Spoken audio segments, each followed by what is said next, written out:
ৰাইজ যেহেতু বহুত দিন ভিডিঅ' বনোৱা নাই গতিকে আজি ভাবিছোঁ মোৰ দিনটোনো কেনেকৈ গৈ আছে এইকেইদিন তাকেই অলপ মিনি ব্লগ এটাত দেখাওঁ।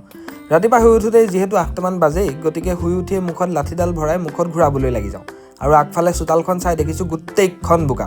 ৰাতি বৰুণ দেৱতাই ধুলে মানে অলপ ভালকৈ। পিছে মুখখন ধুয়ে লাগি গ'লোঁ মই চাহ খোৱাত, যিহেতু উঠা অলপ দেৰি হ'ল সোনকালে কাম কৰিলেহে অফিচ যাব পাৰিম সোনকালে। চাহ খোৱাৰ পিছত একেবাৰে গা পা ধুই তেল টেঙা সানি কৰি আজৰি মই। তাৰপিছত ভগৱানক সেৱা আভাস জনাই ওলাই দিলোঁ অফিচলৈ বুলি। গৈ থাকোঁতে ট্ৰেইনখনক পিছ পেলাব পাৰোঁ নেকি চেষ্টা এটা নকৰা নহয় পিছে দেই মই।